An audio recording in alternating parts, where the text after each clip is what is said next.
গাজার আগুনে জ্বলছে ইসরায়েলের ট্যাঙ্ক, হামাসের পাল্টা আঘাত। গাজার ধুলোবালিতে এবার আগুন জ্বালালো এক দৃশ্য। ইসরায়েলের ইস্পাত দানব ভেঙে পড়ছে বিস্ফোরণে। দখলদারের চোখ ধাঁধিয়ে দিয়ে হামাসের যোদ্ধারা এক ট্যাঙ্ককে পরিণত করল ধ্বংসস্তূপে। বারুদ আর ধোঁয়ার সেই গর্জন যেন ঘোষণা দিল গাজা এখনও বশ মানেনি। 14 আগস্ট গাজা শহরের আল জাইতুন এলাকার দক্ষিণে ইজ্জো আল দিন আল কাসাম ব্রিগেডের যোদ্ধারা দেশীয়ভাবে তৈরি আল ইয়াসিন 105 রকেট চালিত গ্রেনেড হাতে এগিয়ে গেল।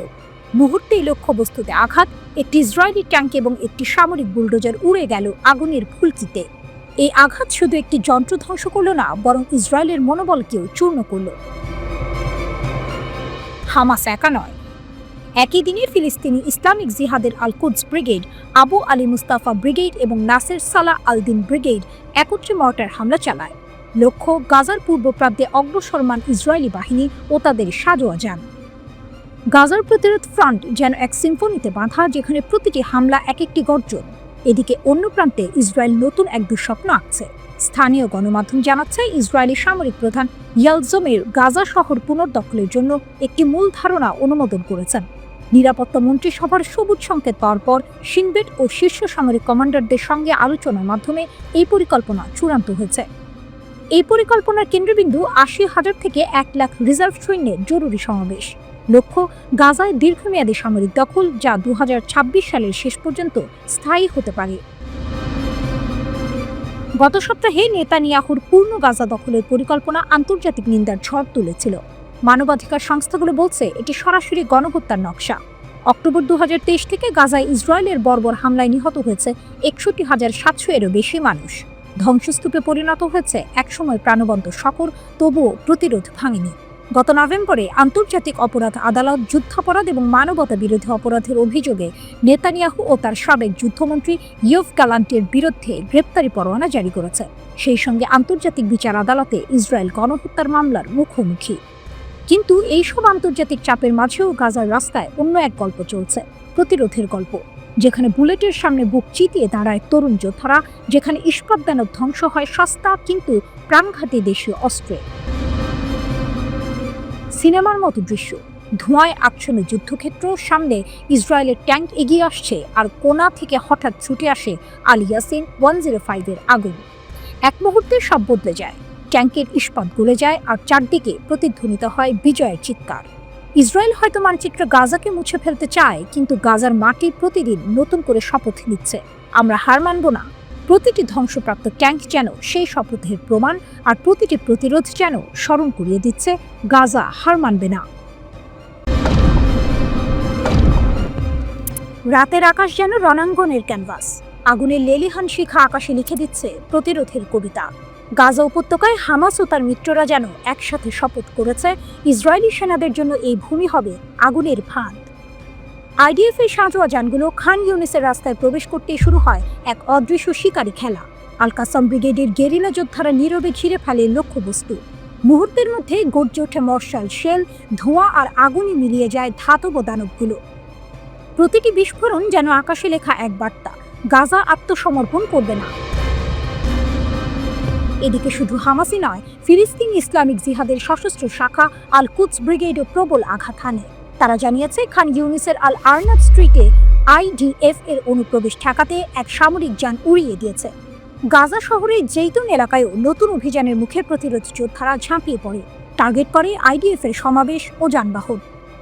এদিকে এই আক্রমণগুলো এসেছে এমন সময়ে যখন ইসরায়েলি সেনাপ্রধান লেফটেন্যান্ট জেনারেল ইয়ালজামের গাজা দখলের পরিকল্পনা চূড়ান্ত করেছেন। জেনারেল স্টাফ ফোরাম, শিনবেট এবং অন্যান্য উচ্চপদস্থ কর্মকর্তাদের সাথে বৈঠকে তিনি গাজা বিজয়ের রূপরেখা অনুমোদন করেছেন। উদ্দেশ্য স্পষ্ট, গাজার মাটি সম্পূর্ণভাবে নিয়ন্ত্রণে নেওয়া। কিন্তু যুদ্ধের কাগজে আঁকা পরিকল্পনা মাটিতে এসে যখন বাস্তবতার মুখোমুখি হয়, তখন ইতিহাস বলে গাজার গলিপথে দখলদারের ভাগ্য বদলে যায়। বিশ্বজুড়ে নিন্দা প্রতিবাদের মাঝেও ট্যাঙ্কের শিকল আর বুটের শব্দে গাজার মাটি কাঁপছে। ইসরায়েলি নিরাপত্তা মন্ত্রিসভা নেতানিয়াহুর দখল পরিকল্পনা অনুমোদন করেছে, যা অন্তর্ভুক্ত করছে ব্যাপক স্থানান্তর, মানবিক সংকট এবং জিম্মি ঝুঁকি। শোনা যাচ্ছে 10 লক্ষ ফিলিস্তিনিকে গাজা শহর ছেড়ে যেতে বলা হবে। তবুও হামাসের লড়াই থামছে না।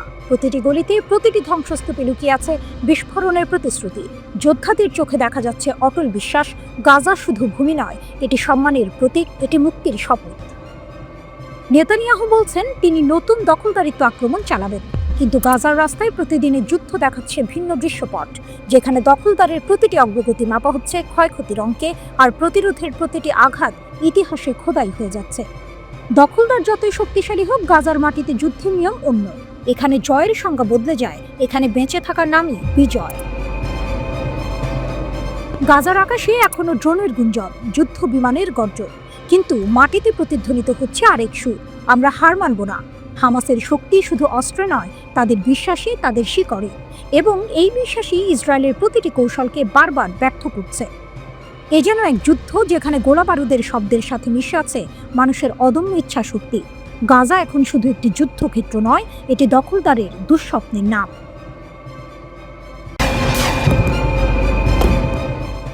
গাজার উত্তরে আগুনের ঝড়, কয়েক মাসের মধ্যে হামাসের ভয়াবহ আক্রমণ, কালো ধোঁয়ায় ঢাকা আকাশ। গাজার উত্তরে যেন আবারও ফিরে এসেছে যুদ্ধের নরক। ট্যাঙ্কের গর্জন, মেশিন গানের শব্দ আর ক্ষেপণাস্ত্রের তীক্ষ্ণ আর্তনাদ। প্রতিটি সেকেন্ডে মৃত্যু যেন আরও কাছে এগিয়ে আসছে। কিন্তু এইবার শিকার নয়, শিকারই হয়ে উঠেছে গাজা। হামাস এবং তাদের মিত্ররা যেন আগুনের ঝড় বইয়ে দিয়েছে আইডিএফের উপর।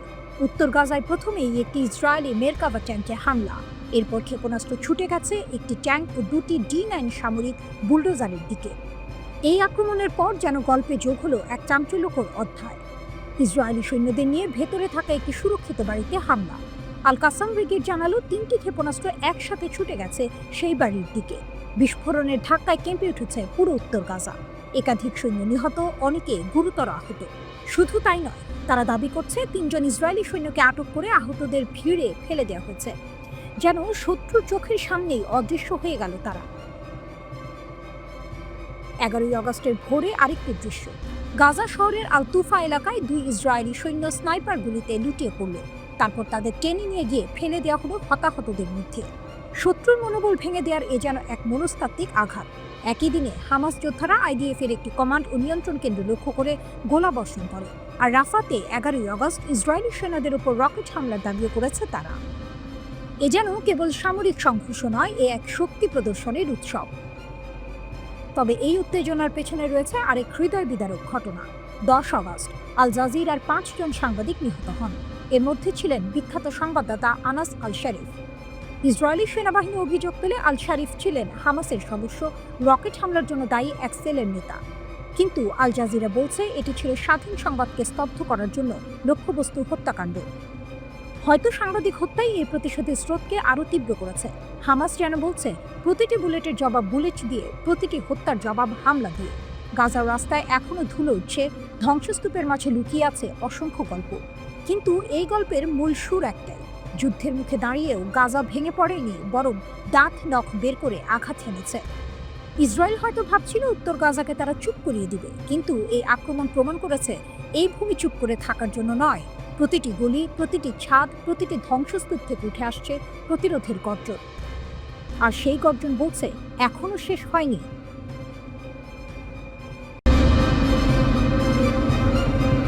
ককেশাসে ট্রাম্পের ছক ভেস্তে দিতে ইরানের অঙ্গীকার। আর্মেনিয়া আজারবাইজান চুক্তি নিয়ে ট্রাম্পকে সরাসরি সতর্কবার্তা। ইরানের শীর্ষ নেতা আয়াতুল্লাহ খামেনির শীর্ষ সহকারী হুঁশিয়ারি, ভাড়াটে সেনাদের কবরস্থান হবে এই করিডোর। মধ্যপ্রাচ্যের উত্তপ্ত ভূ রাজনীতিতে নতুন করে উত্তেজনা জমতে শুরু করেছে ককেসাস অঞ্চলে। ইরান এবার স্পষ্ট জানিয়ে দিল, আজারবাইজান থেকে নাখেচেভান পর্যন্ত আর্মেনিয়ার ভেতর দিয়ে যে মার্কিন সমর্থিত করিডোর তৈরির পরিকল্পনা চলছে তা তারা কোনোভাবেই হতে দেবে না। খামেনির উপদেষ্টা আলী আকবর ভেলায়াতি সরাসরি বললেন, ইরান কখনোই কোনো ট্রাম্প সত্ত্বাধিকারী করিডোরের অনুমতি নেবে না। তার ভাষায় এই করিডোর হবে ভাড়াটি সেনাদের কবরস্থান। ভেলায়াতি আরও সতর্ক করে দেন, এই প্রকল্প আঞ্চলিক স্থিতিশীলতার জন্য হুমকি এবং আর্মেনিয়ার ভৌগোলিক ঐক্যকেও বিপদে ফেলতে পারে। তবে ইরানি পররাষ্ট্র মন্ত্রণালয় আর্মেনিয়া আজারবাইজান শান্তি চুক্তিকে দীর্ঘস্থায়ী শান্তির পথে গুরুত্বপূর্ণ পদক্ষেপ হিসেবে স্বীকৃতি দিয়েছে। কিন্তু এর পাশাপাশি তারা স্পষ্ট করে বলেছে, ইরানের সীমান্তের কাছাকাছি যে কোনো বিদেশি হস্তক্ষেপের বিরূপ প্রভাব পড়তে পারে। তেহরান সরাসরি সতর্ক করে দিয়েছে, সীমান্তবর্তী এলাকায় বিদেশি শক্তির হস্তক্ষেপ নেতিবাচক পরিণতি ডেকে আনবে।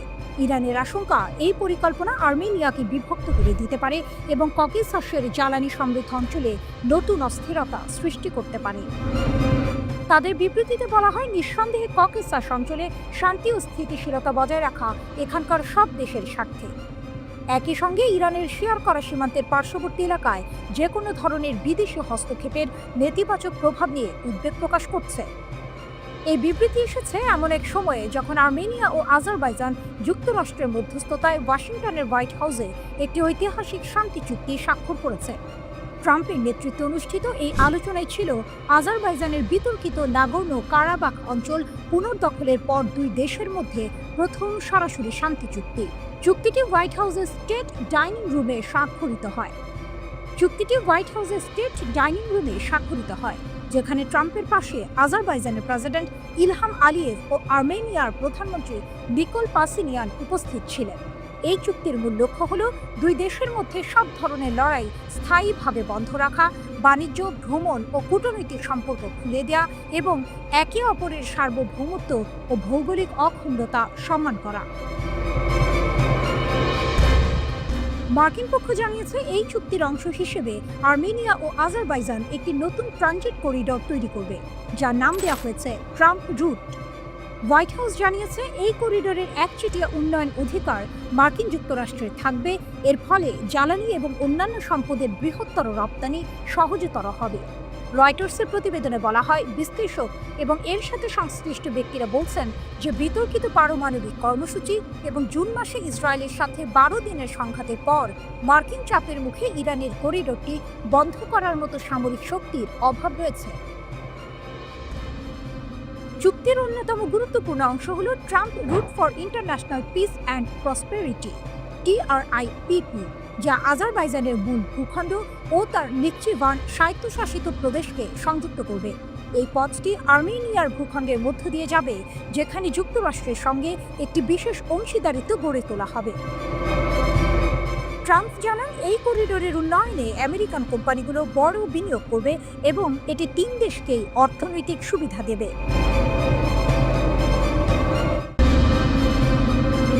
পাহাড়ের নিচে লুকানো স্বপ্ন। ইরানের বিজ্ঞানীরা অটল, যুদ্ধেও নতি শিকার নয়। রাতের আকাশ ছিঁড়ে গর্জে উঠেছিল যুদ্ধ বিমান। 12 দিন ধরে ইরানের আকাশে ইসরায়েলের আগুন নেমে এসেছিল, কিন্তু সেই আগুন পৌঁছাতে পারেনি ইরানের হৃদয়ে। কারণ যাদের নিশানা করা হয়েছিল ইরানের সেরা পারমাণবিক বিজ্ঞানীরা, তারা এখনও জীবিত, এখনও প্রস্তুত। ব্রিটিশ দৈনিক দ্য টেলিগ্রাফ জানায়, ইসরায়েলের টার্গেটে থাকা শতাধিক বিজ্ঞানীর মধ্যে 15 জনের বেশি এখন তেহরানের নিরাপদ ভিলায় বা দেশের উত্তরের উপকূলের সুরক্ষিত স্থানে আশ্রয় নিয়েছেন। তারা পরিবার নিয়ে বিশ্ববিদ্যালয় ছেড়ে গেছেন, তবুও তাদের চোখে ভয়ের ছাপ নেই, বরং জেদ, দৃঢ়তা। সিনিয়র এক ইরানি কর্মকর্তা জানান, আগের পারমাণবিক প্রকল্পে যুক্ত শিক্ষকদের বদলে এখন এমন ব্যক্তিদের নিয়োগ দেওয়া হচ্ছে যাদের সেই কর্মসূচির সঙ্গে কোনো সম্পর্ক নেই, যেন ছায়ার ভেতর থেকে নতুন চারা গজাচ্ছে। ইসরায়েলি বিশেষজ্ঞরা পর্যন্ত দ্য টেলিগ্রাফকে বলেছেন, ইরানের নিহত বিজ্ঞানীদের কাজ চালিয়ে নিতে প্রস্তুত নতুন গবেষকরা। তারা এই দৃশ্যকে তুলনা করেছেন মৃতদের হাঁটাহাঁটির সঙ্গে, যেন মৃত্যু এসেও কাজ থামাতে পারছে না। এরই মধ্যে এই নতুন প্রজন্মের বিজ্ঞানীদের নিরাপত্তা ঘিরে তেহরান কড়া প্রহরা বসেছে। কিন্তু কারা এই নতুন বিজ্ঞানীরা? তাদের নিরাপত্তা ব্যবস্থা এতটাই কঠোর যে তাদের পরিচয় বা অবস্থান সম্পর্কে কিছুই জানা যায় না। ইরানের শক্তি এখানে, একদল বিজ্ঞানী মারা গেলেও অন্য দল প্রস্তুত, যেন এক অবিরাম স্রোত। যুক্তরাষ্ট্রের প্রেসিডেন্ট ডোনাল্ড ট্রাম্প দাবি করলেন, ইরান এখনো ইউরেনিয়াম সমৃদ্ধকরণ বন্ধ করেনি বা আন্তর্জাতিক পরিদর্শন মেনে নেয়নি। তার কথায়, ইসরায়েল ইরান সংঘাতের পর ইরানের পারমাণবিক প্রোগ্রাম স্থায়ীভাবে পিছিয়ে গেছে, তবে তারা হয়তো আবার অন্য কোথাও থেকে শুরু করবে। তবে বাস্তব ছবিটা ভিন্ন। CSBS নিউজ জানায়, মার্কিন যুক্তরাষ্ট্র 3টি B-2 বোমারু বিমান ফোর্দো পারমাণবিক স্থাপনায় হামলা চালায়। এই বিমানে ছিল 6টি বাংকার বাস্টার বোমা, যা পাহাড় কেটে ফেলতে পারে, কিন্তু ইরানের মনোবল ভাঙতে পারে না। ফোর্দো ইরানের গর্ব, পাহাড়ের নিচে 300 ফুট গভীরে লুকানো ইউরেনিয়াম সমৃদ্ধি কেন্দ্র। শুধু ফোর্দো নয়, নাতানজ এবং ইস্পাহানের মতো গুরুত্বপূর্ণ স্থাপনাতেও যুক্তরাষ্ট্রের টমাহক ক্ষেপণাস্ত্র আঘাত হানে। জাতিসংঘের আন্তর্জাতিক পরমাণু শক্তি সংস্থা IAEA বলেছে, এই হামলার পরেও আশেপাশে তেজস্ক্রিয়তা বাড়েনি।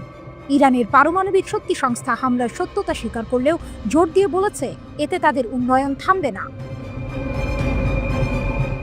ইসরায়েলের পররাষ্ট্রমন্ত্রী গিডিয়ন স্যার দাবি করেছেন, ইরানের পারমাণবিক প্রোগ্রাম 2 বছর পিছিয়ে গেছে, কিন্তু তেহরান সঙ্গে সঙ্গে সেই দাবি উড়িয়ে দিয়েছে। ইরানের পার্লামেন্ট সদস্য মাহদি মোহাম্মদি স্পষ্ট বলেছেন, আমাদের কাছে কিছুই অপ্রত্যাশিত ছিল না। আমরা কয়েক রাত ধরে এই ফোর্দোতে হামলার অপেক্ষা করছিলাম। কর্মীরা আগেই সরিয়ে নেওয়া হয়েছিল, হামলা হয়েছে, কিন্তু বড় কোনো ক্ষতি হয়নি। এই হলো ইরানের কাহিনী, যেখানে পাহাড়ের নিচে শুধু ইউরেনিয়াম নয়, লুকিয়ে আছে এক জাতির স্বপ্ন। বোমা কাঁপিয়েছে মাটি, কিন্তু ভাঙতে পারেনি ইরানের সংকল্প। যুদ্ধ হয়তো আবার শুরু হবে, আকাশে আগুন জ্বলবে, কিন্তু ইরানের বিজ্ঞান আর সাহস সেটি থাকবে অটল, অবিনশ্বর। এ যেন এক অসমাপ্ত যুদ্ধ।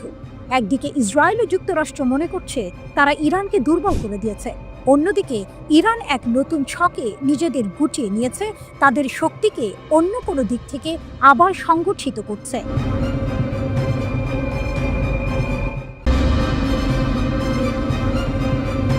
গাজার আকাশে আগুন, আঙ্কারার হুঙ্কার, এরদোয়ানের বিস্ফোরক বার্তা ও প্রতিরোধে নতুন স্রোত। গাজার ধ্বংসস্তূপের ভেতর কান্না, আর আকাশে ইসরায়েলি যুদ্ধ বিমানের গর্জন। এই নরক যন্ত্রণার মাঝেই তুরস্কের প্রেসিডেন্ট রিসেপ তাইয়েপ এরদোয়ান যেন বজ্রপাতের মতো আওয়াজ তুললেন। গাজা দখলের পরিকল্পনা সম্পূর্ণ অগ্রহণযোগ্য। ফোনের ওপরে ছিলেন ফিলিস্তিনের প্রেসিডেন্ট মাহমুদ আব্বাস। দুই নেতা কথা বললেন গাজার বর্তমান পরিস্থিতি আর ইসরায়েলের হামলা নিয়ে। আঙ্কারা জানিয়ে দিল ফিলিস্তিনের পাশে তারা অবিচল। তুরস্কের প্রেসিডেন্ট শুধু প্রতিশ্রুতি দেননি, তিনি ইঙ্গিত দিয়েছেন ভূ রাজনীতির পাল্টে যাওয়া বাতাসের দিকেও। ফ্রান্স, যুক্তরাজ্য ও কানাডা, পশ্চিমা দেশগুলো এখন ফিলিস্তিন রাষ্ট্রকে স্বীকৃতি দেওয়ার কথা বলছে। এরদোয়ানের মতে এটা গুরুত্বপূর্ণ এক মুহূর্ত, যা প্রমাণ করছে পশ্চিমা বিশ্বেও ইসরায়েল বিরোধী সমালোচনা বাড়ছে। তুরস্ক শান্তি প্রতিষ্ঠার জন্য তার কূটনৈতিক লড়াই চালিয়ে যাবে। এরই মধ্যে সেই একই সন্ধ্যায় ইস্তানবুলের রাস্তায় নেমে এলো হাজারো মানুষ, হাতে ফিলিস্তিনি পতাকা, কণ্ঠে বজ্রধ্বনি, খুন ইসরায়েল, ফিলিস্তিন ছাড়ো। ফিলিস্তিনের জন্য সহায়তা প্ল্যাটফর্মের ব্যানারে 15টি সংগঠন আয়োজন করেছিল এই মিছিল। বাইজিদ স্কোয়ার থেকে শুরু হয়ে তাই এগোতে থাকে হাজিয়া সোফিয়ার দিকে, যেন ইতিহাস আর বর্তমান একসাথে হাঁটছে। সিনহুয়ার প্রতিবেদনে বলা হয়েছে, বিক্ষোভকারীদের ব্যানারে স্পষ্ট বার্তা, গাজার ক্ষুধার্ত মানুষদের জন্য দায়ী ইসরায়েল এবং এই অবরোধের জবাবদিহিতা চাই। কিন্তু এর বাইরে আরও ভয়াবহ তথ্য দিচ্ছে গাজার স্বাস্থ্য কর্তৃপক্ষ। মাত্র কয়েক মাসে মৃত্যু যেন সংখ্যার সীমা ছুঁয়ে ফেলেছে। 18 মার্চ থেকে নতুন করে শুরু হওয়া ইসরায়েলের তীব্র হামলায় নিহত হয়েছে অন্তত 9,862 জন ফিলিস্তিনি, আহত 40,809 জন। অক্টোবর 2023 থেকে মোট নিহতের সংখ্যা ছাড়িয়ে গেছে 61,000, আহতের সংখ্যা 1,52,850। আরও করুন অপুষ্টি ও অনাহারে মৃত্যুর সংখ্যা। এই পরিস্থিতিতে ইসরায়েলের নিরাপত্তা মন্ত্রিসভা শুক্রবার অনুমোদন দিয়েছে গাজা শহর দখলের পরিকল্পনা। আন্তর্জাতিক সম্প্রদায় ও মানবাধিকার সংগঠনগুলোর সঙ্গে সঙ্গেই তীব্র সমালোচনা করেছে। তাদের মতে এটা শুধু আন্তর্জাতিক আইন লঙ্ঘনই নয়, গাজার মানবিক সংকটকে আরও ভয়াবহ করবে এবং যুদ্ধবিরতির আশা শেষ করে দেবে। কিন্তু এই গল্প শুধু গাজার নয়, এটা গোটা অঞ্চলের শক্তির লড়াই। কারণ গাজার পাশে দাঁড়াতে শুধু তুরস্ক নয়, ইরানও নিজের অবস্থান স্পষ্ট করেছে। তেহরান বহুবার জানিয়ে দিয়েছে ফিলিস্তিনের প্রতিরোধ ভাঙা যাবে না। হামাস, হিজবুল্লাহ বা গাজার যোদ্ধাদের পেছনে যে অদৃশ্য ঢাল, তার অংশ ইরান। এই কারণেই ইসরায়েলের যে কোনো পরিকল্পনা যতই ভয়ঙ্কর হোক, বাস্তবায়ন এত কঠিন হয়ে পড়ে। গাজায় যুদ্ধ চলছে, আকাশে আগুন জ্বলছে, কিন্তু ইতিহাস বলছে যখন ফিলিস্তিনের পাশে আঞ্চলিক শক্তিগুলো এক হয়ে দাঁড়ায়, তখন আগ্রাসনের সাম্রাজ্য কেঁপে ওঠে। আর হয়তো সেই সময় এখনই।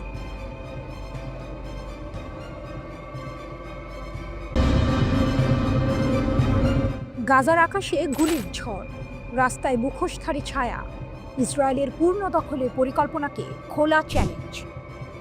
গাজার ভোর, ধোঁয়ায় ঢেকে আছে রাস্তাঘাট, দূর থেকে ভেসে আসছে বন্দুকের গর্জন আর মানুষের স্লোগান। এই অস্থির মুহূর্তে হঠাৎ হাজির হলো তারা, হামাসের আল কাসাম ব্রিগেডের মুখোশধারী যোদ্ধারা। শুধু যুদ্ধ নয়, তারা এসেছে এক অদ্ভুত কারণে, উদযাপন করতে।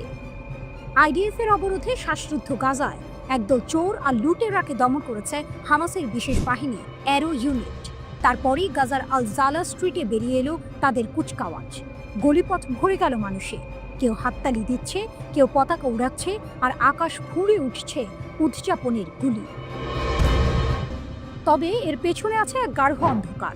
2023 সাল থেকে ইসরায়েলের লাগাতার হামলায় গাজার পুলিশ ব্যবস্থা ভেঙে পড়েছে। আইন শৃঙ্খলা নেই বললেই চলে। লুটপাট, ডাকাতি সবই বেড়েছে কয়েকগুণ। অনেক এলাকায় অভিযোগ উঠেছে ইসরায়েলি বাহিনী নাকি ইচ্ছে করে লুটেরাদের মুক্ত ছাড় দিয়েছে। এর মাঝে শক্তি প্রদর্শন করছে হামাস। যুক্তরাষ্ট্রভিত্তিক এফডিডি সংস্থার বিশ্লেষক জো ট্রুজম্যানের ভাষায়, ভিডিওতে দেখা যাচ্ছে হামাস প্রকাশ্যে অস্ত্র নিয়ে রাস্তায় টহল দিচ্ছে। এটা প্রমাণ করে যে ইসরায়েল যতই দাবি করুক, হামাসের ক্ষমতা এখন অটুট। ইসরায়েল বারবার বলেছে তারা নাকি গাজায় হামাসের সামরিক ও শাসন ক্ষমতা ধ্বংস করেছে, কিন্তু বাস্তব চিত্র অন্য কথা বলছে। ট্রুজম্যানের মতে, স্থল পরিস্থিতি প্রমাণ করছে হামাস শুধু বেঁচে নেই, তারা সক্রিয়ভাবে লড়ছে এবং জনসমর্থন ধরে রেখেছে। এখনো পর্যন্ত ইসরায়েলের বড় লক্ষ্যগুলো পূরণ হয়নি। সব জিম্মির মুক্তি, হামাসের পূর্ণ পতন এবং গাজা দখল। বরং বিপরীতটা ঘটছে। প্রায় পুরো গাজা জুড়ে হামাস ও মিত্র ফিলিস্তিনি গোষ্ঠীগুলো আইডিএফ এর বিরুদ্ধে লড়াই করছে। এমন পরিস্থিতিতে তেল আবিব নতুন পরিকল্পনা করেছে, গাজা শহর দখল করবে। এই খবর ছড়িয়ে পড়তেই বিশ্ব জুড়ে ক্ষোভ, এমনকি ইসরায়েলের ভেতরে অস্থিরতা। কারণ সাধারণ ইসরায়েলিরা মনে করেন গাজা শহরে সামরিক অভিযান মানে বন্দি জিম্মিদের জীবন ঝুঁকির মুখে ফেলা। আর এই জিম্মিদের নিয়েই এসেছে সবচেয়ে ভয়ঙ্কর টুইস্ট। হামাস নাকি তাদের যোদ্ধাদের গোপন নির্দেশ দিয়েছে, যদি ইসরায়েলি সেনারা জিম্মিদের কাছে পৌঁছায় তবে কাউকে জীবিত রাখা হবে না।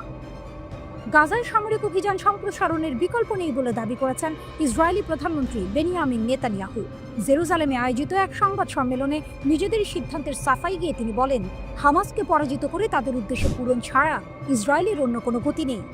গাজার পূর্ণ ও স্থায়ী নিয়ন্ত্রণের উদ্দেশ্যে নতুন পরিকল্পনা অনুমোদনের অভিযোগ প্রত্যাখ্যান করে নেতানিয়াহু দাবি করেন, দখল নয়, আমরা গাজাকে মুক্ত করতে চাই। তিনি আরও বলেন, গাজার সশস্ত্র গোষ্ঠীদের নিরস্ত্রীকরণের মাধ্যমে নিরাপত্তা নিয়ন্ত্রণ নিশ্চিত করা তাদের লক্ষ্য।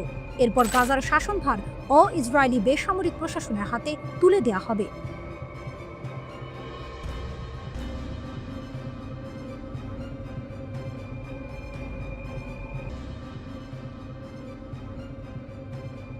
জুনের সেই রাতটি যেন ইতিহাসের বুক ছিঁড়ে বেরিয়ে আসা এক ভয়াল দৃশ্য। মধ্যপ্রাচ্যের আকাশ জুড়ে আগুনের লেলিহান শিখা, দীর্ঘদিনে নিভে থাকা শত্রুতা, ইরান আর ইসরায়েলের মধ্যকার সেই দমবন্ধ করা উত্তেজনা হঠাৎই যেন আগ্নেয়গিরির মতো বিস্ফোরিত।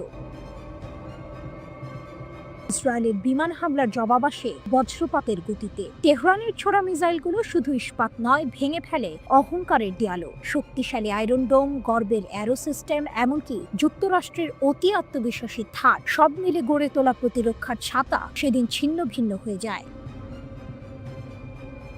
ইতিহাসে প্রথমবার যুদ্ধক্ষেত্রে যুক্তরাষ্ট্র মোতায়েন করে তাদের সর্বাধুনিক থার্ড সিস্টেম। উদ্দেশ্য ছিল একটাই, মিত্র ইসরায়েলকে রক্ষা করা। কিন্তু ইরানের মিসাইল বৃষ্টি ছিল এমনই তীব্র যেন মরুভূমিতে নেমে আসা এক অগ্নিঝড়। শতাধিক ইন্টারসেপ্টর ছুঁড়ে ফেলার পরেও সেগুলো ফাঁকি দিয়ে মিসাইলগুলো এসে আছড়ে পড়ে ইসরায়েলের বুকে। প্রতিটি থার্ড ইন্টারসেপ্টরের দাম $13 মিলিয়ন।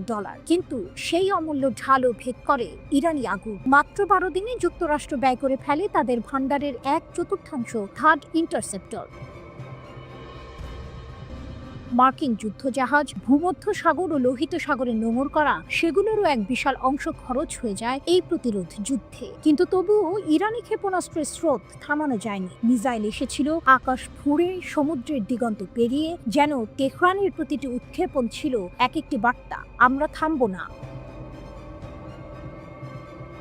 ওয়াল স্ট্রিট জার্নালের রিপোর্ট বলছে, থার্ড সিস্টেম কিছুটা রক্ষা করলেও এই সংঘাত প্রমাণ করেছে যুক্তরাষ্ট্র এখনো প্রস্তুত নয় এমন এক বিশাল আকারের মিসাইল হামলা ঠেকাতে। আর সেটি যদি আসে রাশিয়া বা চীনের মতো শক্তিধর প্রতিপক্ষের কাছ থেকে, তাহলে ছবিটা হবে আরো ভয়ঙ্কর।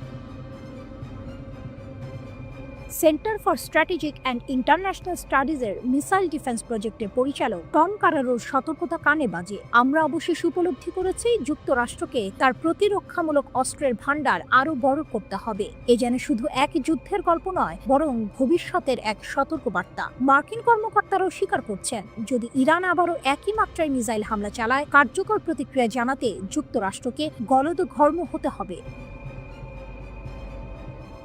জুনের সেই 12 দিন ইরান তার ক্ষেপণাস্ত্র বাহিনী আর সে অদম্য বার্তা, যুদ্ধ শুধু গোলাবারুদের লড়াই নয়, এটি মানসিক প্রাধান্যেরও প্রতিযোগিতা। আর এই অধ্যায়ে তেহরান দেখিয়ে দিয়েছে আকাশের ঢালও কখনো কখনো ছিদ্র হয়ে যায়। আধুনিক যুদ্ধক্ষেত্রে শুধু প্রযুক্তির উপর নির্ভর করলেই চলবে না, বরং বিশাল আকারের অস্ত্রের মজুদও গুরুত্বপূর্ণ। এটি আসলে ছিল যুক্তরাষ্ট্রের সামরিক সক্ষমতার এক কঠিন পরীক্ষা। একসময় যে যুক্তরাষ্ট্র নিজেদেরকে বিশ্বের সবচেয়ে শক্তিশালী সামরিক শক্তি মনে করত, তাদের প্রতিরক্ষা ব্যবস্থা এই যুদ্ধে মারাত্মকভাবে প্রশ্নবিদ্ধ হলো। এমনকি ইসরায়েলও তাদের নিজস্ব প্রতিরক্ষা ব্যবস্থার মিসাইল প্রায় শেষ করে ফেলেছিল।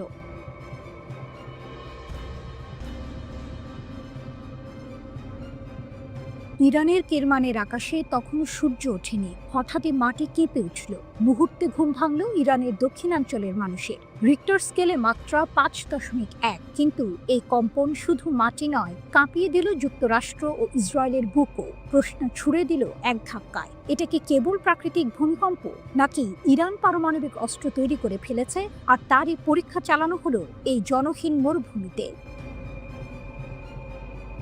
এর আগে ইরানের উত্তরাঞ্চল সেমনানে ভূমিকম্প হয়েছিল। সেই এলাকায় রয়েছে ক্ষেপণাস্ত্র কমপ্লেক্স ও স্পেস সেন্টার। এবার দক্ষিণের কেরমানে কাঁপন ধরা পড়ল ঠিক সেই জায়গায় যেখানে ইরানি রিভলিউশনারি গার্ডের একটি শিবির আর ক্ষেপণাস্ত্র মজুদ কেন্দ্র আছে। এ যেন কাকতালীয় নাকি লুকানো এক সংকেত, বুঝে উঠতে পারছে না কেউ।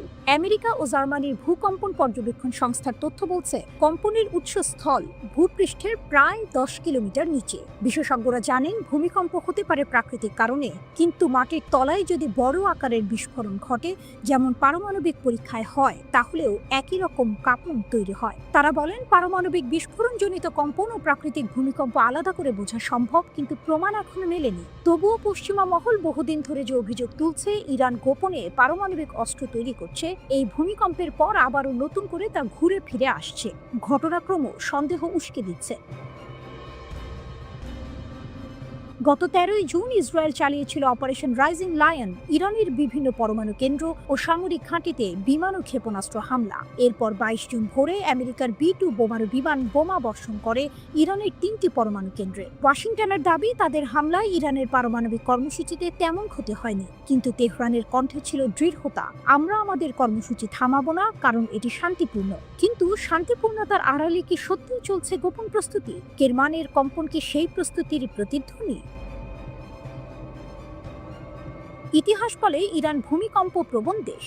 বছরে প্রায় 20,000 ভূমিকম্প হয়, যার মধ্যে 15 থেকে 16টির মাত্রা 5-এর ওপরে থাকে। কিন্তু কাকতালীয়ভাবে সামরিক স্থাপনার কাছাকাছি বড় কম্পন, তাও ইসরায়েল ও আমেরিকার হামলার পরপরই, এটা উপেক্ষা করা সহজ নয়। পশ্চিমা মহল শঙ্কিত, ইরান হয়তো ইতিমধ্যেই এমন এক স্তরে পৌঁছে গেছে যেখানে তারা চাইলে কয়েকদিনের মধ্যে অস্ত্র পরীক্ষা চালাতে পারে। আর যদি সত্যি হয়ে থাকে, তবে এর প্রতিধ্বনি শুধু কেরমানেই নয়, পেন্টাগনের মিটিং রুম, তেল আবিবের যুদ্ধকক্ষ, এমনকি রিয়াদের প্রাসাদেও কাঁপন তুলবে। ইরান এখনো চুপ, কিন্তু নীরবতাও এক ধরনের উত্তর। হয়তো আয়াতুল্লাহ খামেনি জানেন, যত কম তারা বলে, তত বেশি দুশ্চিন্তায় ভোগে তাদের শত্রুরা। কেরমানের এই ভূমিকম্প তাই হয়তো কেবল ভূগোলের গল্প নয়, এটি ভূ রাজনীতির নতুন অধ্যায়, যেখানে মাটির নিচের কাঁপন, আকাশের শত্রু আর তেহরানের অবিচল শক্তি মিলেমিশে তৈরি করছে ভবিষ্যতের সবচেয়ে বড় প্রশ্ন। ইরান কি প্রস্তুত হয়ে গেছে পারমাণবিক শক্তি হিসেবে আত্মপ্রকাশের জন্য? রাতের আকাশে একসময় একসাথে উঠত তাদের ড্রোন। রাশিয়ার যুদ্ধক্ষেত্র আর ইরানের কারখানা যেন একই ছন্দে নিঃশ্বাস নিত। সেই শাহেদ 136 ইরানের প্রযুক্তি, রাশিয়ার যুদ্ধের হাতিয়ার। $1 বিলিয়ন বেশি মূল্যের চুক্তি, কূটনৈতিক মঞ্চে হাত মেলানো, ক্যামেরার সামনে হাসি, সবই যেন এক অবিচ্ছেদ্য বন্ধুত্বের প্রতীক ছিল। কিন্তু আজ সেই বন্ধুত্বে নেমে এসেছে এক অদৃশ্য শীতলতা। যেখানে একসময় ছিল আস্থা, সেখানে এখন লুকিয়ে আছে হিসাব নিকাশের কড়া গাণিতিক সমীকরণ। 2023 সালে স্বাক্ষরিত হয় $1.75 বিলিয়ন মহাচুক্তি। লক্ষ্য 2025 সালের সেপ্টেম্বরের মধ্যে 6,000 ড্রোন উৎপাদন, ইরানের নকশায়, রাশিয়ার মাটিতে। কিন্তু পশ্চিমা গোয়েন্দারা বলছে খেলা বদলে গেছে। মস্কো নির্ধারিত সময়ের 1 বছরের আগেই শেষ করে ফেলেছে সেই কাজ, আর ইরানের অজান্তেই শুরু করেছে এক নতুন অধ্যায়। আজ আলাবুগার বিশাল কারখানায় রাশিয়া একাই করছে 90% উৎপাদন। ইঞ্জিন থেকে ইলেকট্রনিক, কার্বন ফাইবার থেকে ফিউজেলাস, সবই দেশের ভেতরেই তৈরি। ফলাফল, নতুন রাশিয়ান শাহেদ, আরও বড় ওয়ারহেড, দীর্ঘস্থায়ী ব্যাটারি, উন্নত যোগাযোগ ব্যবস্থা, আর দামও নেমে গেছে নাটকীয়ভাবে। 2022 সালে প্রতিটি ড্রোনের দাম ছিল প্রায় $2 লাখ, এখন সেটি মাত্র 70,000-এ। মাসে তৈরি হচ্ছে গড়ে 550টি ড্রোন, যেন যুদ্ধের আকাশ ভরিয়ে দেওয়ার এক কারখানা। পশ্চিমা বিশ্লেষকদের মতে রাশিয়ার আসল লক্ষ্য ছিল স্পষ্ট, ইরানের কাছ থেকে প্রযুক্তি নিয়ে সম্পূর্ণ স্বয়ংসম্পূর্ণ হওয়া, যাতে ভবিষ্যতে আর কারোর সাথে আলোচনার প্রয়োজন না হয়। তেহরান ধীরে ধীরে হারাচ্ছে চূড়ান্ত পণ্যের উপর নিয়ন্ত্রণ। এই টানাপোড়েন প্রকট হয় গত জুনে, যখন ইরান ইসরায়েল যুদ্ধের 12 দিনের দগদগে স্মৃতি তৈরি হচ্ছিল। অনেকে আশা করেছিল মিত্র হিসেবে রাশিয়া শুধু বিবৃতি নয়, প্রযুক্তি বা গোয়েন্দা সহায়তায়ও এগিয়ে আসবে।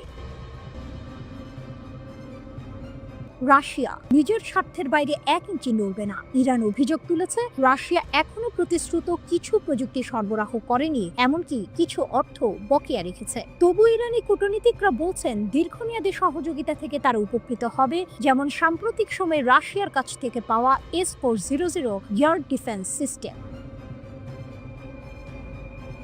বর্তমানে রাশিয়া ইরান সম্পর্কের চিত্রটি সহযোগিতা ও প্রতিযোগিতার এক মিশ্রণ। ইরান রাশিয়াকে প্রযুক্তি এবং কারখানা দিয়েছে, কিন্তু বিনিময়ে যা আশা করেছিল তার সবটা পায়নি। উল্টো রাশিয়া নিজের সামরিক শিল্পকে আরও শক্তিশালী করে ভবিষ্যতের জন্য নির্ভরশীলতা কমিয়েছে। তাহলে কি এই চুক্তি শুধু একটি অর্থনৈতিক লেনদেন ছিল, নাকি এর আড়ালে লুকানো ছিল আরও গভীর কোনো সামরিক কৌশল? এই প্রশ্নগুলো এখনো উত্তরের অপেক্ষায়। এই সম্পর্ক বন্ধুত্বের ভাঙন নাকি হিসাবি মিত্রতার এক স্বাভাবিক ধারা, তা হয়তো সময়ই বলে দেবে। তবে এটি নিশ্চিত যে এই নতুন সমীকরণ মধ্যপ্রাচ্যের ভূ রাজনীতিতে এক ভিন্ন মাত্রা যোগ করবে। কিন্তু প্রশ্ন রয়ে যায়, এটিকে সত্যিই বন্ধুত্বের ভাঙন, নাকি কূটনৈতিক দাবার বোর্ডে হিসাবে মিত্রতার স্বাভাবিক ধারা? আজ রাশিয়া ও ইরানের সম্পর্ক যেন এক সিনেমার দৃশ্য, যেখানে নায়ক খলনায়কের মুখোশ বারবার বদলায়, কিন্তু পর্দার আড়ালে গল্পটা সবসময় শক্তি আর স্বার্থের।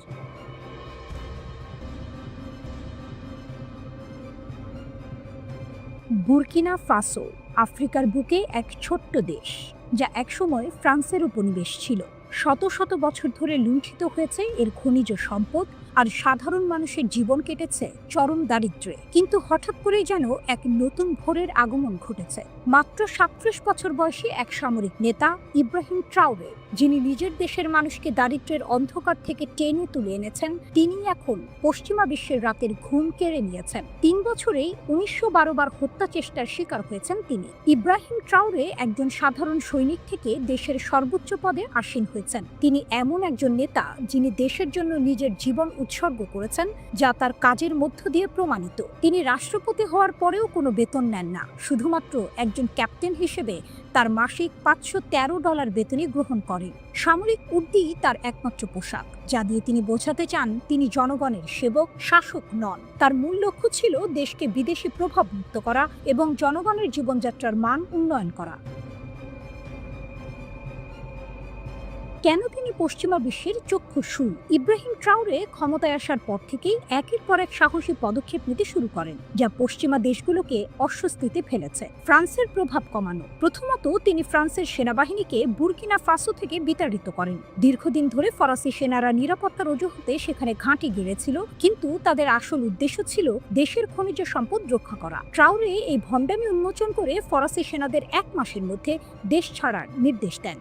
সোনা, লিথিয়াম, ইউরেনিয়াম সহ প্রাচুর্য সম্পদের দেশ বুর্কিনা ফাসো। 1919 থেকে ফ্রান্সের উপনিবেশ ছিল এটি। ফ্রান্স 60 বছরের বেশি সময় ধরে এই দেশটির সম্পদ লুট করেছে, সাধারণ মানুষকে ধ্বংস করেছে, সেনাবাহিনীতে জোর করে পাঠিয়েছে। 1960 সালে স্বাধীন হলেও ফ্রান্সের দখলে ছিল দেশটির অর্থনীতি, রাজনীতি ও নিরাপত্তা। দেশটিতে সেনাবাহিনীর শক্তি ছিল না, তাই ফ্রান্সের সেনারা রক্ষা করে আসছিলেন। এই অবস্থায় দেশের ভেতর জঙ্গিবাদ ও দুর্নীতি বেড়ে গেলেও ফ্রান্সের আগ্রাসন চলতে থাকলো। এখানেই বড় বড় মোড় আসে 2022 সালে, যখন মাত্র 34 বছর বয়সী ক্যাপ্টেন ইব্রাহিম ট্রাওরে ক্ষমতা গ্রহণ করেন। তিনি ফরাসি সেনাদের বুর্কিনা ফাসো থেকে বের করে দেওয়ার নির্দেশ দেন, রাশিয়া, চীন ও তুরস্কের সঙ্গে সম্পর্ক গড়ে তোলে, আধুনিক অস্ত্র ও প্রশিক্ষণ আনেন, দেশের সিকিউরিটি, অর্থনীতি ও কৃষিকে নতুন রূপ দেন।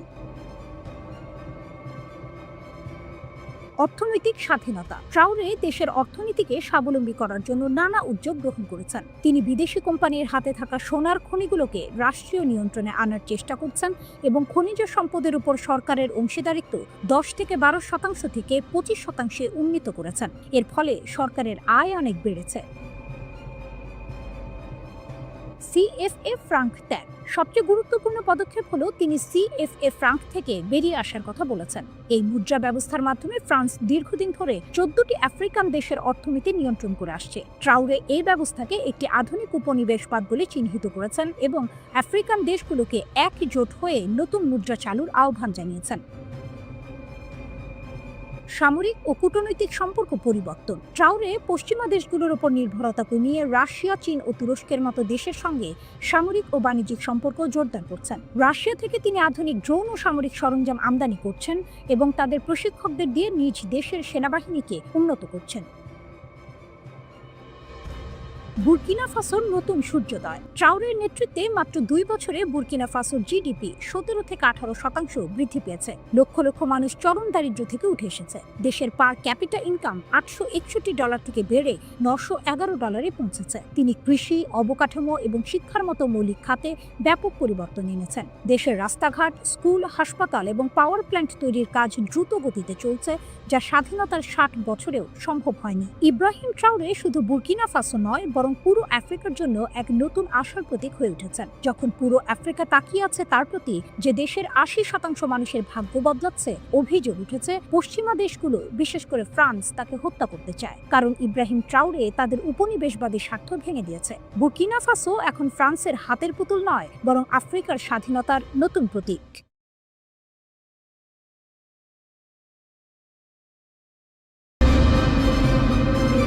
রাতের আকাশে যুদ্ধবিমান গর্জে ওঠে, গাজার বুকে ধুলো আর ধ্বংসের স্তূপ জমে ওঠে, আর এই দৃশ্যের মাঝেই ইসরায়েলের প্রধানমন্ত্রী বেনিয়ামিন নেতানিয়াহু নিজের হাতে আঁকেন এক নতুন মানচিত্র, গাজা সিটি দখলের পরিকল্পনা। এটি শুধু সামরিক কৌশল নয়, বরং এক রাজনৈতিক দাবার চাল। 2 বছরের যুদ্ধের আর 2 মাসও নেই, এর মধ্যে নেতানিয়াহু নিজের নিরাপত্তা মন্ত্রিসভায় তোলেন এই প্রস্তাব, গাজার কেন্দ্র গাজা সিটির পূর্ণ দখল। সামরিক প্রধানরা মাথা নাড়লেন, সতর্ক করলেন এতে বাড়বে মানবিক বিপর্যয়, ঝুঁকবে অন্তত 50 জন ইসরায়েলি জিম্মির জীবন। কিন্তু তাদের আপত্তি কাগজে রইল, সিদ্ধান্তে নয়। সমর্থনহীন যুদ্ধ প্রস্তুতি। বিশ্ব ইসরায়েলের প্রতি সমর্থন এখন তলানিতে। নিজ দেশেও জনমত বদলে গেছে। জরিপে দেখা যাচ্ছে অধিকাংশ মানুষ যুদ্ধ থামাতে চায়, জিম্মিদের ফেরত চায়। কিন্তু নেতানিয়াহু হাঁটছেন উল্টো পথে, কারণ এই অভিযানের মাধ্যমে তিনি সময় কিনতে পারবেন, নিজ রাজনৈতিক অস্তিত্ব রক্ষার সময়। তার জোটের 2 উগ্র ডানপন্থী মিত্র ইতামার বেন গভির এবং বেজালেল স্মোট্রিচ যুদ্ধ বন্ধ হলে সরকার ভেঙে দেওয়ার হুমকি দিচ্ছে বারবার। তাদের স্বপ্ন আরও ভয়ঙ্কর, পুরো গাজা দখল, ইহুদি বসতি স্থাপন এবং শেষ পর্যন্ত অঞ্চলটিকে ইসরায়েলের সঙ্গে যুক্ত করে নেওয়া। তুলনায় নেতানিয়াহুর নতুন পরিকল্পনা তাদের চোখে অর্ধেক পথ। দ্বিমুখী চাপের খেলা। ফক্স নিউজে দেওয়া সাক্ষাৎকারে নেতানিয়াহু বলেছিলেন তিনি পুরো গাজার নিয়ন্ত্রণ চান, কিন্তু বাস্তবে প্রথম ধাপ হিসেবে ঠিক করেছেন কেবল গাজা সিটি দখল করা। কাছের শরণার্থী শিবিরগুলো এখনই হাতে নেবেন না, কারণ সেখানে অন্তত 20 জন ইসরায়েলি জিম্মি রয়েছেন। অভিযান শুরুর আগে রেখেছেন 2 মাসের সময়সীমা, যাতে কূটনৈতিকভাবে যুদ্ধবিরতি বা জিম্মি বিনিময়ের সুযোগ থাকে। তবে সেটি আসল উদ্দেশ্য নাকি শুধুই সময়ক্ষেপণ, সেটি নিয়েই প্রশ্ন। সেনা বনাম সরকার। দীর্ঘ 10 ঘন্টার বৈঠকে সেনাবাহিনীর শীর্ষ প্রধান ইয়াল জামির স্পষ্ট বললেন এটি হবে এক বিপজ্জনক ফাঁদ। প্রায় 2 বছরের লড়াইয়ে ক্লান্ত ইসরায়েলি বাহিনী আরও দুর্বল হবে আর ফিলিস্তিনের মানবিক সংকট চরমে পৌঁছাবে। কিন্তু নেতানিয়াহু শোনেননি। আন্তর্জাতিক মঞ্চে একাকিত্ব পরিকল্পনা ঘোষণার পর জার্মানি সামরিক সরঞ্জাম রপ্তানি স্থগিত করেছে, যা ইউরোপীয় ইউনিয়নের অন্য দেশগুলোকেও ইসরায়েলের সঙ্গে সম্পর্ক কমানোর পথে ঠেলে দিচ্ছে। গাজার অনাহার ও খাদ্য সংকটের ছবি বিশ্ব জুড়ে ইসরায়েলের যুদ্ধকে অগ্রহণযোগ্য করে তুলেছে। মার্কিন সমর্থন থাকা সত্ত্বেও নেতানিয়াহু এখন এক আন্তর্জাতিক নিঃসঙ্গতার মধ্যে দাঁড়িয়ে। এই পরিকল্পনায় সমর্থন নেই সেনাবাহিনীর, নেই দেশের সাধারণ মানুষের, নেই বিদেশি মিত্রদেরও। তবু নেতানিয়াহু এগোচ্ছেন, কারণ এটিই তার পুরনো পদ্ধতি: যুদ্ধকে দীর্ঘায়িত করা, জিম্মিদের ও গাজাবাসীর দুর্ভোগ বাড়ানো আর নিজের রাজনৈতিক সময়টুকু বাড়িয়ে নেওয়া। গাজার রাস্তায় ধুলো উঠছে, ধ্বংসস্তূপ, আর দূরে ক্ষমতার প্রাসাদে বসে নেতানিয়াহু নিজের বাকি চালগুলো গুনছেন। প্রশ্নটা এখনো ঝুলছে, এ চালে কাদের জয় হবে আর কাদের সব হারাতে হবে?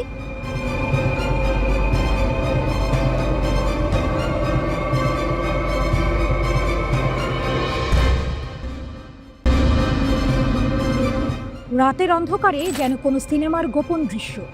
দরজা বন্ধ, জানালায় মোটা পর্দা, চারপাশে অস্ত্রধারী পাহারা।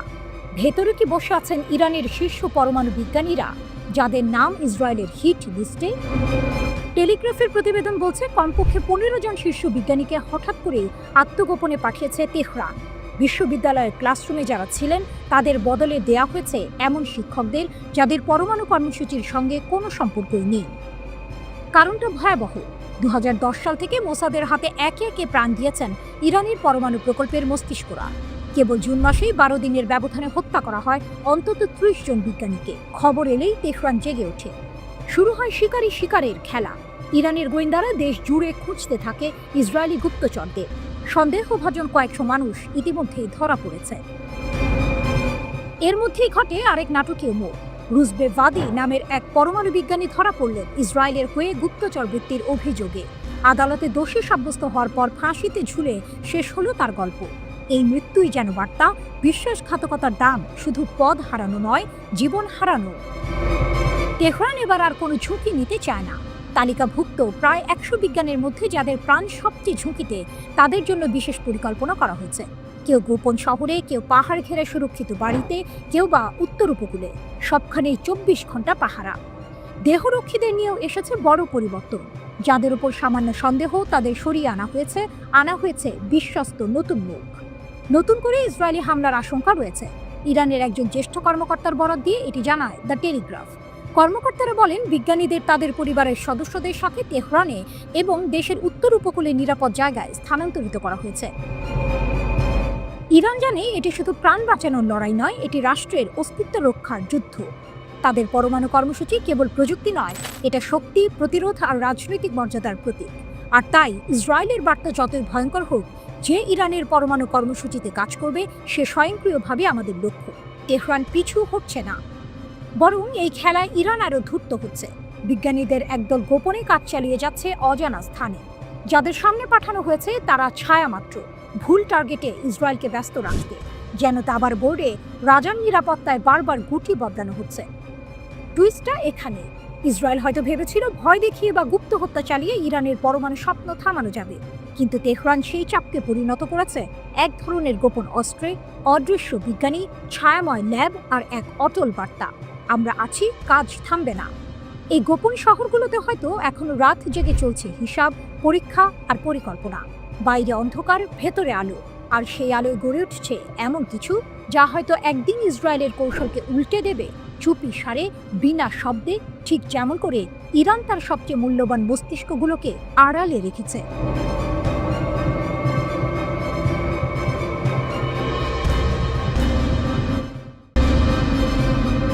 রাতের আকাশে সাইরেনের হাহাকার, চারদিক যেন এক অনিশ্চিত অপেক্ষায় থমকে আছে। কিন্তু সেই নীরবতা ভেঙে দিল আগুনের রেখা। গাজা থেকে ছোড়া হামাসের রকেট, ইসরায়েলের গর্ব, তাদের বহুস্তরীয় আকাশ প্রতিরক্ষা ব্যবস্থা যেন এক মুহূর্তে অদৃশ্য হয়ে গেল এই আঘাতে। দক্ষিণ ইসরায়েলের নাহাল ওজ, কাফার আজা আর সাআদ 3টি বসতিতে বাজতে শুরু করলো সতর্কতার সাইরেন। কয়েক সেকেন্ডের মধ্যে রকেট ভেদ করে ঢুকে গেল ইসরায়েলি আকাশে। কিন্তু এই রকেটগুলো ছিল যেন বালুর ভেতর দিয়ে সাপের মতো, চোখের আড়াল কিন্তু প্রাণঘাতী। কোনো হতাহতের খবর নেই, কিন্তু ইসরায়েলের জন্য আঘাতটা প্রতীকী। প্রতিরক্ষা ব্যবস্থার অজেয় দেওয়ালে আবারও ফাটল ধরল।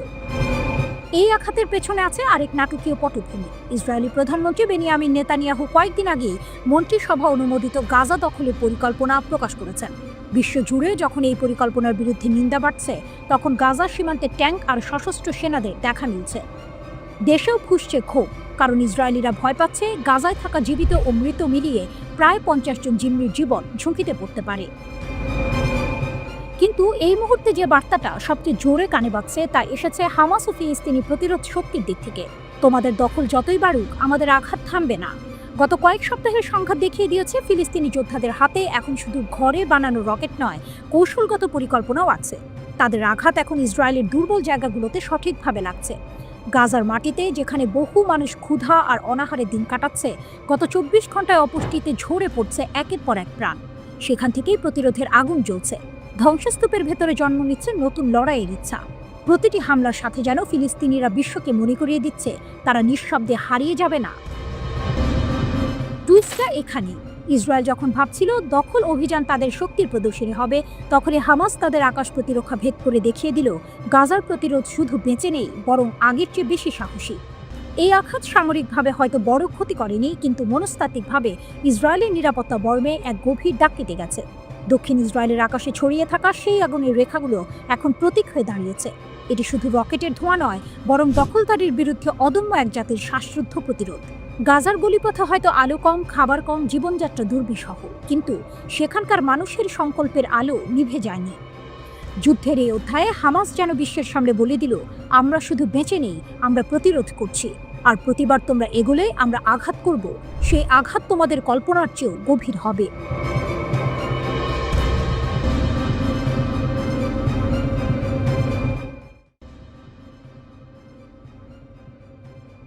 আকাশের বুক চিরে যেন নতুন এক ইতিহাসের আলো ফুটে উঠছে। দূরপ্রাচ্যের অস্ট্রেলিয়া, যে দেশ এতদিন চুপচাপ দূর থেকে দেখেছে রক্তাক্ত মধ্যপ্রাচ্যের নাটক, এবার মঞ্চে নেমে এলো নিজের সংলাপ নিয়ে।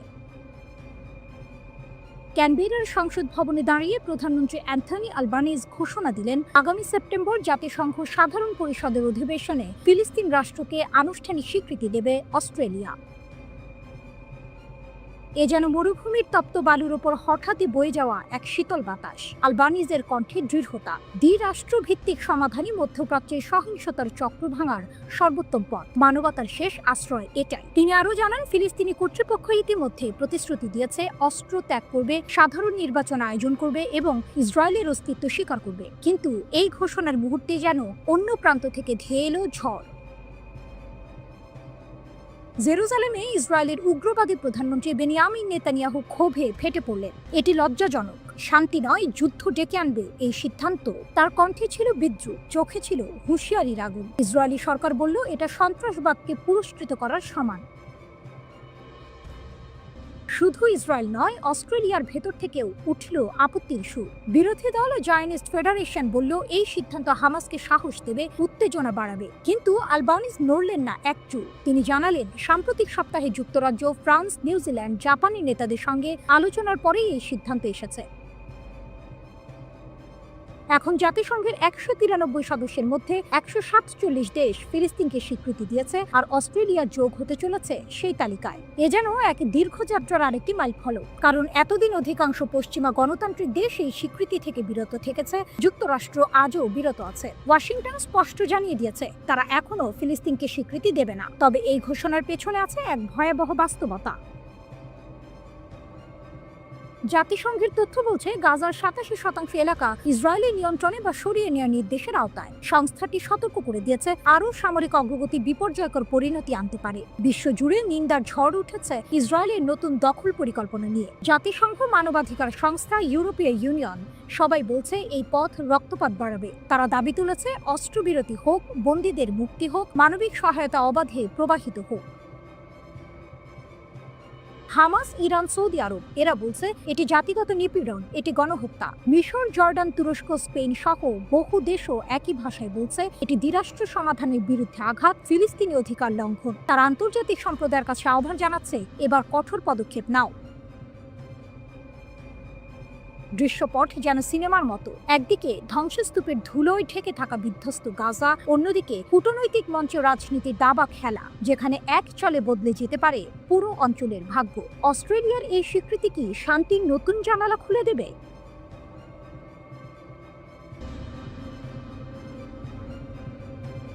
ভোরের আগে রাত সবসময় ঘন হয়। গাজা দখলের ঘোষণা দেওয়ার পর থেকেই ইসরায়েলি সেনাবাহিনী IDF অদৃশ্য আতঙ্কে কাঁপছে, আর এই ভয়ের নাম ইরান। তেহরান শুধু সতর্কবার্তায় দেয়নি, এমন এক ছায়া ফেলেছে যে ইসরায়েলের সর্বোচ্চ সামরিক সদর দপ্তরগুলোতে এখন দিনরাত নিজেদের নিরাপত্তা মাপছে।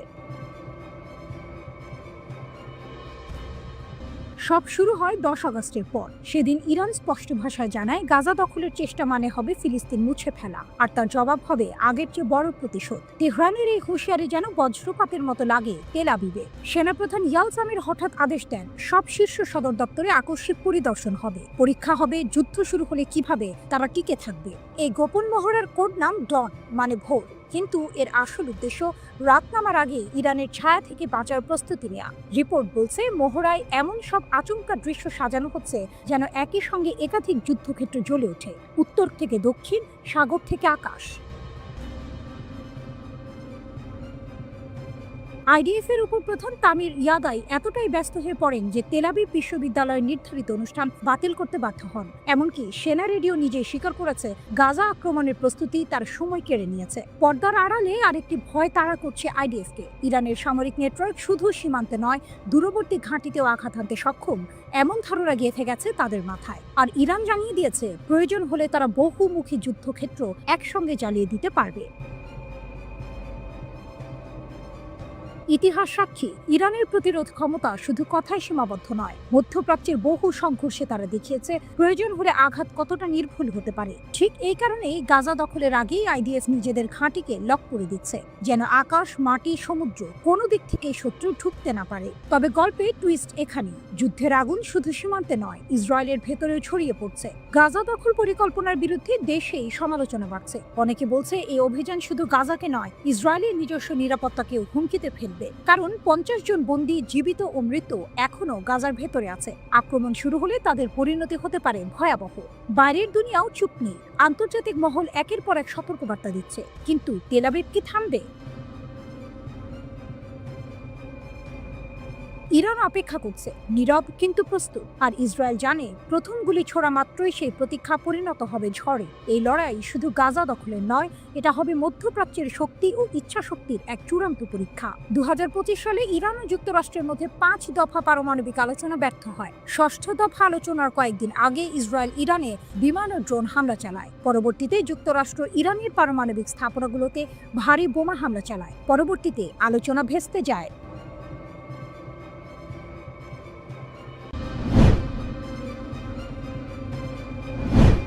ভূ রাজনীতিতে ইসরায়েল এবং ভারত পাকিস্তান সম্পর্কের মধ্যে এক নতুন এবং ভয়ঙ্কর সংযোগ দেখা যাচ্ছে।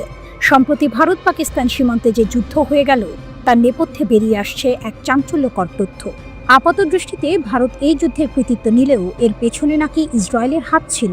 এই ঘটনা যদি সত্যি হয়, তাহলে তা দক্ষিণ এশিয়ার ভূ রাজনীতির মোড় ঘুরিয়ে দিতে পারে। অপারেশন সিঁদুর, ভারতের আড়ালে ইসরায়েল। অপারেশন সিঁদুর নামে একটি সামরিক অভিযান চালিয়ে ভারত দাবি করে তারা পাকিস্তানকে কঠিন আঘাত করেছে। কিন্তু এই অপারেশনে ব্যবহৃত বেশিরভাগ অস্ত্রই ছিল ইসরায়েলের তৈরি। এমনকি ইসরায়েলের প্রধানমন্ত্রী বেনিয়ামিন নেতানিয়াহু সরাসরি এই অস্ত্রের প্রশংসা করে বলেছেন, যা দিয়েছি তা মাঠে অসাধারণ কাজ করেছে। আমাদের অস্ত্র বাস্তব যুদ্ধে পরীক্ষা করা হয় এবং সেগুলো দারুণভাবে কাজ করেছে। এই বিবৃতি থেকে স্পষ্টতই বোঝা যায় ইসরায়েল শুধু অস্ত্র বিক্রি করেই ক্ষান্ত হননি, বরং এর কার্যকারিতা পরীক্ষা করার জন্য এই যুদ্ধকে ব্যবহার করেছে। এই অভিযানে ভারত ইসরায়েলের তৈরি বারাক 8 ক্ষেপণাস্ত্র প্রতিরক্ষা ব্যবস্থা এবং হার্পি ড্রোন ব্যবহার করেছে। হার্পি ড্রোনগুলো শত্রুপক্ষের রাডার শনাক্ত ও ধ্বংস করতে বিশেষভাবে পারদর্শী। এটি দিনের আলো বা রাতের অন্ধকারেও কাজ করতে পারে এবং টানা 9 ঘন্টা আকাশে টহল দিতে সক্ষম। অন্যদিকে বারাক 8 ক্ষেপণাস্ত্র ব্যবস্থাটি শত্রু বিমান, ড্রোন বা ক্ষেপণাস্ত্রের বিরুদ্ধে একসঙ্গে লড়াই করতে পারে, যার 360 ডিগ্রি কভারেজ এবং বহু লক্ষ্যবস্তু ধ্বংসের ক্ষমতা রয়েছে। বারাক 8 মিসাইল ইসরায়েল ও ভারতের যৌথ উদ্যোগে তৈরি একটি দীর্ঘপাল্লার সার্ফেস টু এয়ার মিসাইল প্রতিরক্ষা ব্যবস্থা, যা একই সঙ্গে একাধিক আকাশপথের হুমকি মোকাবিলা করতে সক্ষম। এটি 360 ডিগ্রি কভারেজ দেয় এবং স্থল ও জাহাজ উভয় প্ল্যাটফর্মে মোতায়েনযোগ্য। অ্যাক্টিভ রাডার প্রযুক্তি ব্যবহার করে লক্ষ্য শনাক্ত ও ধ্বংস করতে পারে এবং এর কার্যকর পাল্লা 100 কিলোমিটার। গোপন চক্র ও ভয়ঙ্কর পরিকল্পনা। এই তথ্যের পর থেকে অনেকেই ধারণা করছেন ভারত পাকিস্তানের এই যুদ্ধ শুধু দুই দেশের মধ্যে সীমাবদ্ধ ছিল না। এর নেপথ্যে হয়তো ইসরায়েলের একটি সুগভীর ষড়যন্ত্র ছিল। হয়তো ইসরায়েল ভারতের কাঁধে ভর করে পাকিস্তানকে দুর্বল করার মিশনে নেমেছে। এমনও হতে পারে যে অপারেশনে ইসরায়েলি পাইলটরাও সরাসরি অংশ নিয়েছিল। ইসরায়েলের বিখ্যাত গোয়েন্দা সংস্থা মোসাদের নাম এই বিতর্কে উঠে আসছে। ধারণা করা হচ্ছে মোসাদ ধীরে ধীরে পাকিস্তানকে চারপাশ থেকে ঘিরে ফেলছে। ভারতের বিভিন্ন সামরিক ঘাঁটিতে মোসাদের বড় ধরনের ঘাঁটি বা হেডকোয়ার্টার তৈরি হয়েছে। যদি এই অনুমান সত্য হয় তাহলে তা শুধু পাকিস্তান নয়, বরং পুরো দক্ষিণ এশিয়ার নিরাপত্তার জন্য এক মারাত্মক হুমকি। ভারত হয়তো অজান্তেই মোসাদের একটি খেলার অংশ হয়ে উঠেছে। এই ঘটনা স্পষ্ট করে দিচ্ছে আন্তর্জাতিক রাজনীতিতে কোনো কিছুই আর গোপন থাকছে না। এক দেশের যুদ্ধের আড়ালে অন্য দেশের গভীর ষড়যন্ত্রের বিষয়গুলো প্রকাশ্যে চলে আসছে। ভারত কি সত্যিই মোসাদের হাতের পুতুল হিসেবে কাজ করছে, নাকি দুই দেশের মধ্যে একটি গোপন সামরিক জোট গড়ে উঠেছে? এই প্রশ্নের উত্তর এখনো পরিষ্কার নয়। তবে এটি নিশ্চিত যে এই নতুন সমীকরণ দক্ষিণ এশিয়াকে এক নতুন ধরনের সংঘাতের দিকে ঠেলে দিচ্ছে, যার পরিণতি হতে পারে ভয়াবহ।